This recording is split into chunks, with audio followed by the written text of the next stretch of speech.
मित्रांनो, नुकताच big boss मराठीच्या घरात सूरज चव्हाण बिग बॉस झाला, पण त्याचं सिलेक्शन कसं झालं? सूरज पहिला बिग बॉस मध्ये सहभागी होण्यासाठी नाही म्हणाला होता, मग त्याने कसा होकार दिला हे जाणून घेऊया. मित्रांनो, बिग बॉस मराठीच्या 5व्या सीझनला यंदा प्रेक्षकांचा भरपूर प्रतिसाद मिळाला. टीआरपीच्या शर्यतीत सुद्धा या कार्यक्रमाने बाजी मारल्याचं पाहायला मिळालं. गेले 4 सीझन या शो मध्ये केवळ मनोरंजन विश्वासी संबंधित कलाकार घरात सहभागी होत होते. मात्र यावर्षी पहिल्यांदाच सोशल मीडिया इन्फ्लुएन्सर्सनी घरात एंट्री घेतली. त्यामुळे बिग बॉसच्या 5व्या पर्वाची लोकप्रियता शिगेला पोहोचली. प्रेक्षकांना गेल्या काही महिन्यांपासून सर्वात जास्त कुतूहलता होती सूरज चव्हाणच्या कास्टिंगबाबत. याविषयी इंडमोल शँड इंडिया क्रिएटिव्ह डायरेक्टर आणि प्रोजेक्ट हेड केतन मानगावकर यांनी खुलासा केला. ते म्हणाले, फेब्रुवारीपासूनच आम्ही या सीझनच्या कास्टिंगला सुरुवात केली होती.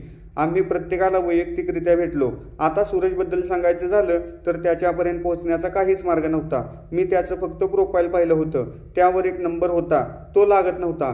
मग थोडी विचारपूस केल्यावर आम्हाला समजलं की तो कोणत्या तरी एका गावात राहतो, पण कुठे राहतो वगैरे काहीच माहीत नव्हतं. केतन पुढे म्हणाले, माझ्या टीमला मी काहीही करून त्याला संपर्क करा असं सांगितलं. मग माझी टीम जेजुरीच्या पुढे एका सूरजच्या गावात राहतो तिथे पोहोचली. ज्यावेळी त्याची भेट घेतली तेव्हा तो म्हणाला, मला शो माहिती आहे, पण मला सहभाग घ्यायचा नाही, मला गावात राहायचं आहे. मग मी व्हिडिओ कॉल करून त्याला समजावलं, त्याला फार गर्दी आवडत नाही, त्याला त्याची माणसं आवडतात.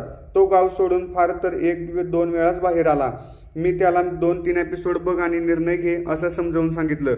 आमचं भेटण्याचं ठरलं आणि त्यानंतर एका मोठ्या हॉटेलमध्ये आम्ही बसलो. तिथे तो आला तेव्हा त्याने तोंडावर रुमाल बांधला होता आणि त्याला गार्डने थांबवलं. मग मी हात करून सांगितलं की तो मला भेटायला आला आहे. त्यानंतर आत येऊन सूरजने तोंडावरचा रुमाल काढला आणि पुढच्या 10 सेकंदातच त्याच्या अवतीभोवती गर्दी निर्माण झाली. त्याच्याबरोबर प्रत्येकाला फोटो काढायचे होते.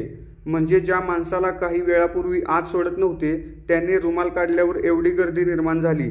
तेव्हाच मनाला जाणवलं की हा खूप वेगळा आहे.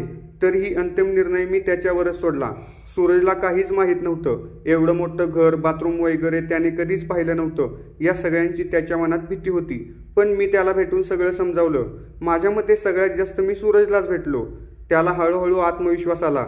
मग आम्हाला सुद्धा त्याच्याबद्दल एक आत्मविश्वास निर्माण झाला.